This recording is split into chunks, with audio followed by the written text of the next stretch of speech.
السلام عليكم ورحمة الله تعالى وبركاته. مرحبا بكم في قناة مات اي فيزيك اون بوش. في هذه الحصة إن شاء الله سأنجز معكم تمرينا خاصا بالمستوى الجذع المشترك العلمي والتي تتعلق ب la rotation d'un solide autour d'un axe fixe. Alors vous avez ici une barre, bien on appelle une poutre homogène AB de masse 15 kg qui repose sur le sol par l'extrémité B. Alors cette barre, elle peut faire en quelque sorte une rotation autour d'un axe que j'appelle delta qui passe par le point B.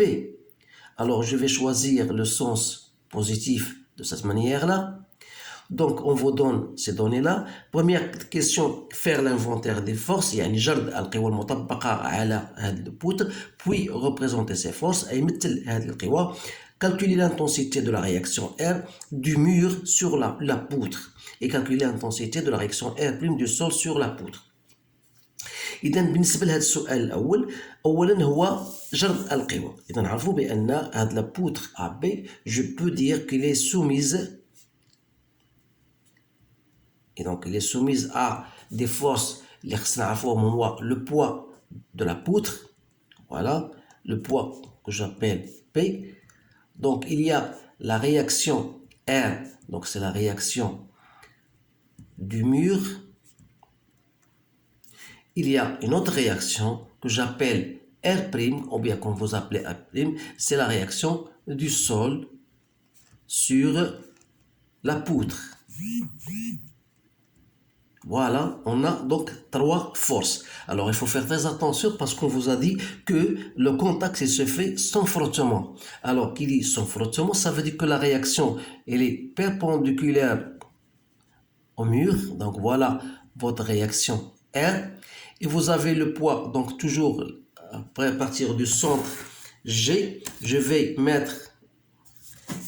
représenter R. Voilà, toujours elle est perpendiculaire au sol. Et vous savez que la troisième force, c'est la force qui passe par R, ou là qui est par B.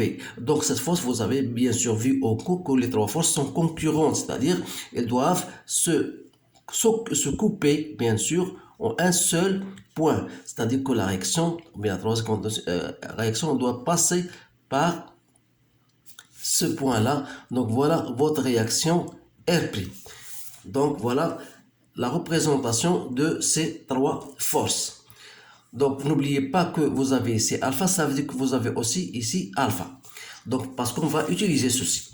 إذا السؤال الأول هو هذا. إذا السؤال الثاني on va calculer l'intensité de la réaction R du mur. Alors qu'est-ce qu'on va appliquer? Il suffit d'appliquer le théorème du moment par rapport à un axe delta qui passe par B. Alors on va dire que la somme des moments est égale à 0, c'est-à-dire le moment de P par rapport à cet axe que j'appelle delta, plus le moment de R, plus le moment de R' égale à 0. Donc vous savez bien sûr que le moment de R' égale à 0 parce que R' il passe par l'axe. Donc il me reste tout simplement la recherche ou bien la détermination du moment de P et le moment de R. Alors, le moment delta, يعني أزم ديال P par rapport à delta. Vous le savez que c'est quoi? C'est la distance ou bien d'abord comme le poids. شنو هو الهدف ديال هذا لو بوا؟ هذه هي بتجبد عندنا هاد لابار من هذا الجانب، يعني غتحاول تهبطها لهكذا في هذا الشكل بحال دابا هي كانت لابار بحال هكا.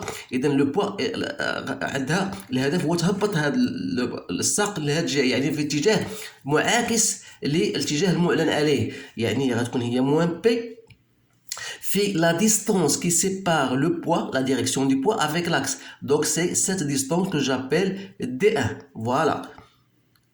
Et là, donc je dois travailler avec cosinus de alpha, لأن cosinus de alpha هي D1 sur l'hypoténuse اللي هو AB sur 2 وبالتالي D1 هي AB sur 2 cos de alpha. Donc j'aurai P, c'est quoi? C'est moins mg. Donc il reste AB sur 2 cosinus de alpha.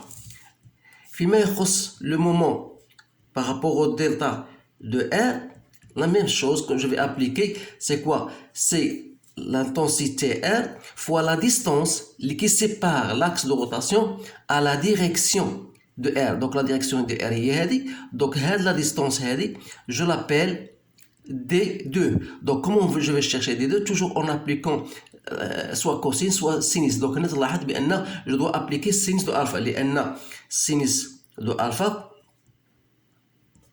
sera égal à D2, l'hypoténuse sur quoi? Sur AB. بمعنى آخر يعني أن R عندنا R AB sinus de alpha. Donc, هي R D2 هي ماذا؟ هي AB sinus de alpha. d'où la relation هذه اللي أصبح على الشكل التالي. donc غتولي عندنا هنا moins mg AB sur 2 cos de alpha plus R AB sinus de alpha égale à 0.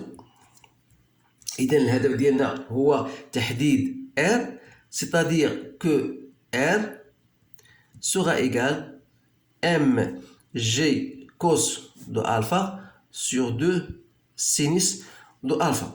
C'est-à-dire mg لأن sinus sur cos هو tangente, donc هذا c'est مقلوب ديال التونجونت, donc 2 tangente de alpha. Donc il suffit de faire votre application numérique, donc c'est 15 fois 10 sur 2 tangentes de alpha 60 degrés.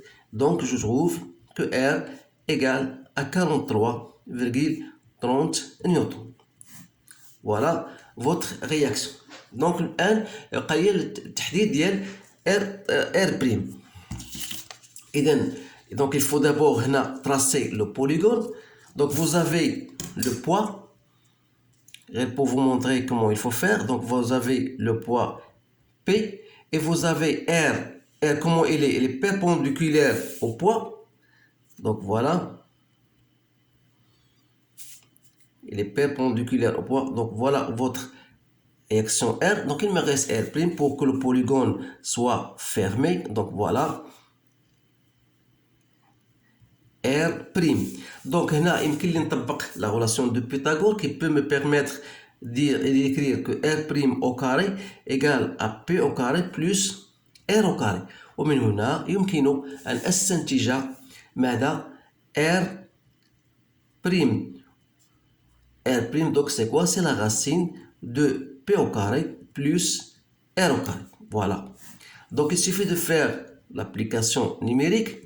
Donc عندنا R' égale racine ديال 150 au carré, c'est bien ça, plus 43,3 au carré. Donc si je fais l'application numérique, je trouve que égal à 156 نيوتن. voilà هذا هو الجواب عن هذا السؤال. إذا تلاحظوا بأن هذه النوعية ديال التمارين فهي تحتاج أولا إلى معرفة جرد القوى، وهذا شيء أساسي.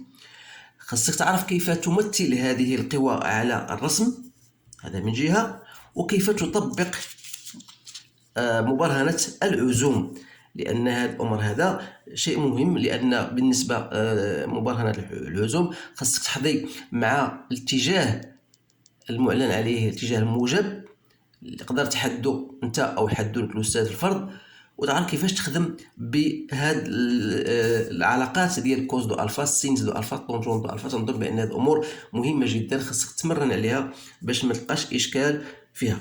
اذا ان شاء الله في الحصص المقبله غادي نحاول ندرج بعض التمارين اللي هي تزيد تعمق المفهوم وتزيد تفيد الطالب أو الطالبة في إنجاز مجموعة التمارين التي تطرح على شاكلتها في الفروض. إذن استودعكم الله، والسلام عليكم ورحمة الله تعالى وبركاته.